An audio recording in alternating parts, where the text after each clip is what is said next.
दोस्तों, क्या सच में छत्तीसगढ़ और मध्य प्रदेश में दिवाली से पहले पहले 50% डीएडीआर का आदेश जारी हो जाएगा और 66% महंगाई भत्ता और महंगाई राहत का क्या गणित है?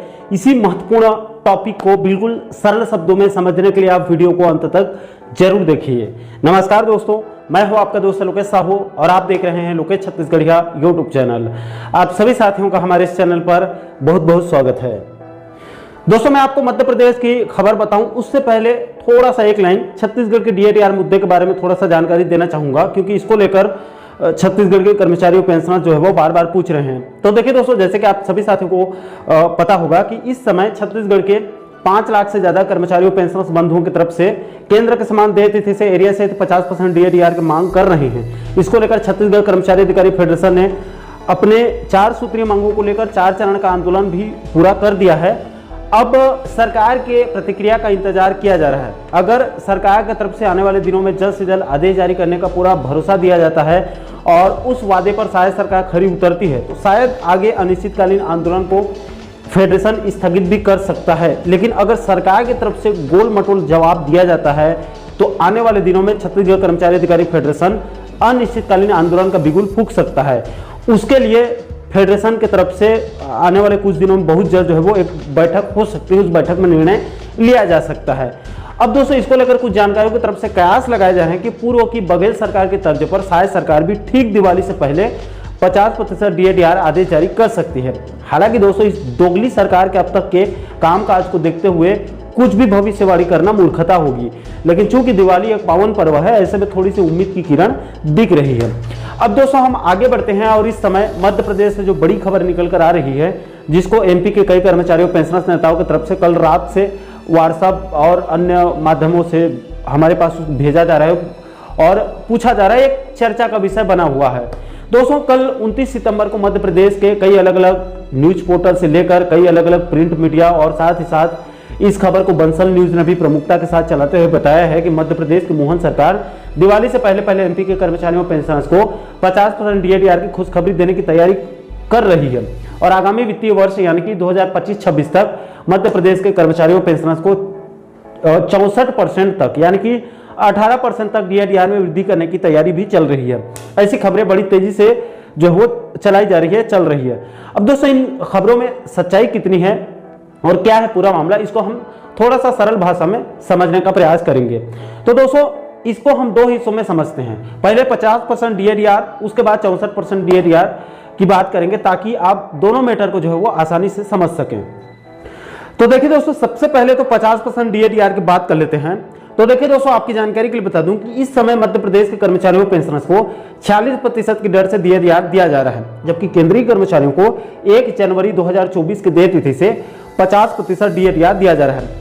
इसलिए एमपी के कर्मचारियों पेंशनर्स लगातार केंद्र के समान देय तिथि से एरिया सहित 50% डीएडीआर की मांग कर रहे हैं। अब दोस्तों, चूंकि अक्टूबर अंत में दिवाली का पर्व है और भारत देश में दीपावली पर्व का अपना एक खास महत्व होता है, खास करके धनतेरस के अवसर पर सभी लोग कुछ न कुछ चीज़ों की खरीदारी जो है बाजार से करते हैं और अगर कुछ भी नहीं खरीदेंगे, कोई बड़ा चीज़ भी नहीं खरीदेंगे तो भी आपको दिवाली मनाने के लिए कुछ न कुछ थोड़ा बहुत पैसे की तो जरूरत पड़ेगी ही पड़ेगी। इसलिए धनतेरस दिवाली के मौके पर, खास मौके पर प्राइवेट सेक्टर से लेकर सरकारी सेक्टर तक सभी कर्मचारियों को बोनस के रूप में कुछ न कुछ उभार जरूर मिलता है। इसलिए दोस्तों, दीपावली के आसपास मोहन सरकार अपने कर्मचारियों पेंशनर्स को 50% डीएडीआर की खुशखबरी दे सकती है, इसकी प्रबल संभावना दिख रही है। और दोस्तों, दिवाली के समय में अगर कोई राज्य सरकार अपने कर्मचारियों या फिर आम जनता को भी कुछ आर्थिक लाभ देती है तो वो पैसा उसी समय फिर से बाजार में खरीदारी के रूप में आ जाता है, जिससे व्यापारी वर्ग को भी फायदा होता है और अंत में पूरा सर्कुलर होते हुए पैसा इधर से उधर घूमते हुए टैक्स के रूप में आधा पैसा फिर से सरकार के खजाने में जमा हो जाता है, क्योंकि कुछ भी करेंगे तो पैसा टैक्स के रूप में सरकार के पास जाएगा ही जाएगा। यानी कि टेक्निकली रूप से देखा जाए तो दिवाली में डीएडीआर वृद्धि करने से या फिर बोनस देने से कर्मचारी और पेंशनर्स के साथ साथ व्यापारी और सरकार सभी को फायदा होता है, अर्थव्यवस्था को मजबूती मिलती है। इसलिए भी उम्मीद की जा रही है कि मोहन सरकार दिवाली में 50% डीएडीआर आदेश जारी कर सकती है, मध्य प्रदेश के कर्मचारियों पेंशनर्स को 50% डीएडीआर की खुशखबरी दे सकती है। अब दोस्तों, दूसरे नंबर पर आप 64% डीएडीआर की गणित को भी अच्छे से समझने का प्रयास कीजिए। तो देखिए दोस्तों, मध्य प्रदेश में अलग अलग मीडिया के द्वारा बताया जा रहा है कि मोहन सरकार आगामी वित्तीय वर्ष यानी कि अपना बजट सत्र 2025-26 में 64% DADR तक वृद्धि कर सकती है, यानी उसका बजट में प्रावधान कर सकती है। यानी कि 2025-26 तक 18% तक DADR में वृद्धि हो सकती है।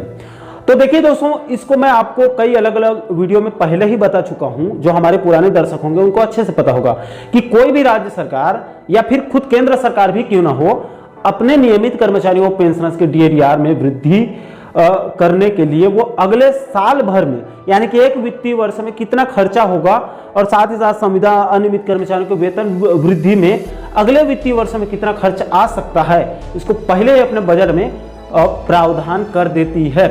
वेतन भत्ते या पेंशन के लिए अलग से बजट की जरूरत नहीं पड़ती है। इसको मुख्य बजट बनाते समय ही पहले से ही इसको बजट में प्रावधान कर दिया जाता है। अब दोस्तों, चूंकि सामान्य जो कैलेंडर होता है वो 1 जनवरी से शुरू होकर 31 दिसंबर को समाप्त हो जाता है, यानी कि 12 महीने का एक साल होता है। लेकिन दोस्तों, वित्तीय वर्ष यानी कि फाइनेंशियल ईयर थोड़ा सा अलग होता है। इसमें भी 12 महीने का ही एक साल होता है, लेकिन इसमें एक साथ 2 अलग अलग साल के कुछ कुछ महीनों को जोड़कर एक पूरा साल बनाया जाता है। दोस्तों, वित्तीय वर्ष 1 अप्रैल से शुरू होकर अगले साल के 31 मार्च को समाप्त हो जाती है, यानी कि अभी चालू वित्तीय वर्ष 1 अप्रैल 2024 से शुरू होकर 31 मार्च 2025 तक चलेगी। उसके बाद अगले वित्तीय वर्ष यानी कि 1 अप्रैल 2025 से 31 मार्च 2026 तक वित्तीय वर्ष फिर उधर शुरू होगी, जिसके बजट की तैयारी शुरू हो चुकी है। और मीडिया रिपोर्ट की माने तो इसी बजट सत्र में मध्य प्रदेश के कर्मचारियों और पेंशनर्स के लिए मोहन सरकार 18% तक DADR का व्यवस्था इसी में करने की तैयारी कर रही है। अब दोस्तों, टेक्निकली रूप से देखा जाए तो ये कोई हैरानी वाली बात नहीं है, क्योंकि ये रूटीन प्रोसेस है, इतना बढ़ना तय है। इसको थोड़ा सा और आसान करके आपको बताता हूं। देखिए, अभी मध्य प्रदेश के कर्मचारियों पेंशनर्स को 40% की दर से DADR दिया जा रहा है।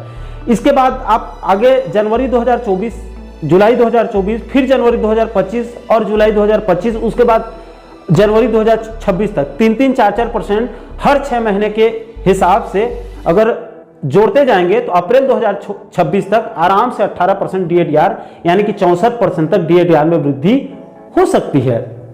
दोस्तों, ये कोई नई बात नहीं है या फिर कोई हैरानी वाली बात भी नहीं है। ये सिर्फ एक रूटीन प्रोसेस है। इसको पहले से बजट में व्यवस्था करना होता है और उसी की तैयारी मध्य प्रदेश सरकार भी कर रही है।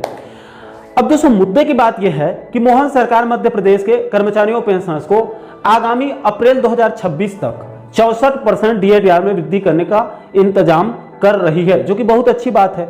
लेकिन राज्य सरकार एरियस सहित देने का दम दिखाएगी या फिर कर्मचारियों पेंशनर्स के हक के एरियस राशि को खा के DADR देगी, यह महत्वपूर्ण बात है। दोस्तों, अगर केंद्र सरकार के तर्ज पर मोहन सरकार दे देती से एरियस के साथ जनवरी का DA 1 जनवरी के दे देती से और जुलाई का DA 1 जुलाई से आगे देती है, तो ये मध्य प्रदेश के लाखों कर्मचारियों के लिए अच्छी खबर होगी। और अगर एरियस राशि को खा के DA देता है तो उसका उतना ज़्यादा महत्व नहीं रह जाता है। दोस्तों, इसमें एक मुद्दे की बात यह भी है कि चूंकि मोहन सरकार ने अभी मार्च 2024 में जब मध्य प्रदेश के कर्मचारियों को DA दिया था, तो उसको 1 जुलाई 2023 से एरियस सहित 40% DA आदेश जारी किया गया था। 8 महीने के एरियस को भी दिया गया था।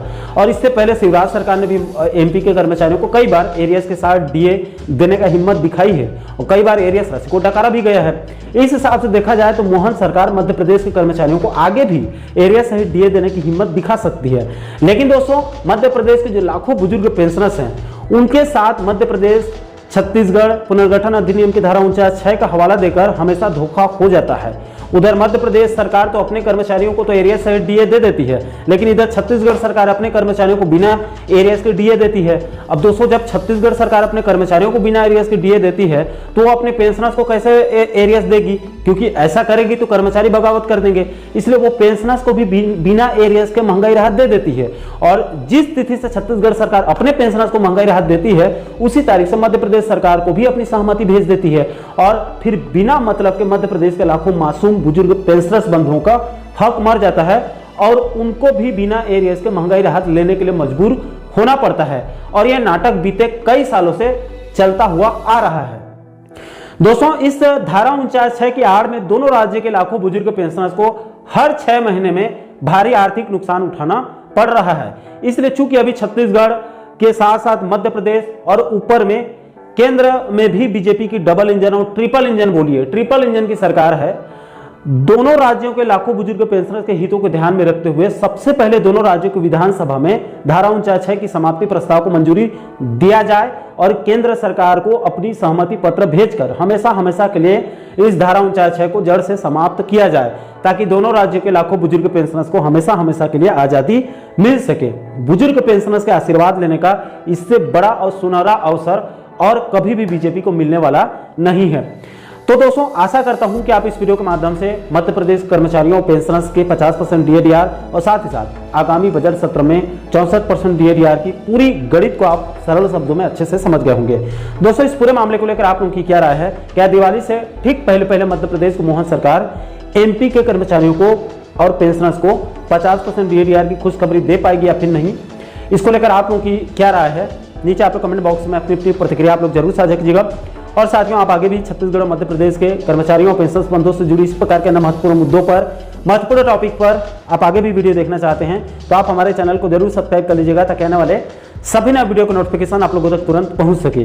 दोस्तों, अभी के लिए फिलहाल इस वीडियो में इतना ही। मुझे दीजिए इजाजत। मैं मिलता हूं आपसे एक और महत्वपूर्ण मुद्दे के साथ, महत्वपूर्ण टॉपिक के साथ। तब तक के लिए जय हिंद, जय छत्तीसगढ़।